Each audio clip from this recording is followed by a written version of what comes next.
trade war is making a lot of headlines in India. Donald Trump's tariffs have triggered a strong backlash here. Did any of that come up in your conversations with the Indian leadership on the trade churn? The backlash to the 25% tariffs that Washington has imposed on us and the threat of secondary tariffs? Well, our situation was a little different. We started off at 17%, and then about a week before we went to Washington, it became 20. And so we went and we tried to negotiate, and we managed to claw back 1%. But that's where it stands right now, it's just something that we will have to adjust to. And the effects, certainly, the effects on our economies are all about the same. The United States is a very large trading partner of the Philippines in terms of the Philippine imports and exports. And so there will be an effect. And I've asked all our best economists to model it and to give me some kind of idea what the effect will be. Before we went to the United States, they said, what each percent that we can win back from that 20, what will be the effect to the economy in terms of growth, in terms of inflation, in terms of job creation, all the usual economic tests. And no one can quite quantify it. They say, well, it'll go in this direction, it'll go in that direction, but you cannot. This has never happened before. The entire world economy is going to have to readjust itself, reinvent itself in many ways. Because even just as a thought experiment, if everything went back to what it was before the tariff schedules were set by the United States, the world economies are not going back to where they were.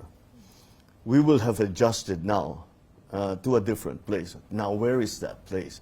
And that's what all of us leaders are trying to determine. What is the best place to take our country so that we are positioned to be able to be resilient in the face of any such, well, now we're talking in the face of war, in the face of a pandemic, in the face of trade war, all of this. And that, again, that is why these coalitions that I keep talking about are very, very important. When it comes to the economy, uncertainty is the worst enemy. I would rather, as an economist or even as a businessman, you tell me that business is going to be bad for the next year, I can plan. But if you tell me I don't know what's going to happen, what do I do then? And the tendency is to play it safe, to watch and wait. And that's more or less what's happening. So what's your advice to countries that are still hoping to get a deal with the U.S.? The best advice, the best advice I got was negotiate hard, but just do your best. Mm-hmm. Just do your best. Be smart about it. I guess it brings us back to that lesson we learned from pandemic, the lesson we learned from trade war, the lesson we learned from the war. We now need to be agile. Our economies need to be agile. We need to be able to adjust very quickly. That action came about because of technology moving so quickly. But now it also applies with geopolitics moving so quickly, with the trade structure moving so quickly. And so that's how we are structuring our economies to be strong, robust, but agile. And it seems to be the most important quality right now. There's the BRICS group Yes. that the U.S. president is not a fan of, evidently, but it is expanding, and now it has 10 members. And earlier this year, a senator in the Philippines said that Manila should join the BRICS. Would you want to join the BRICS?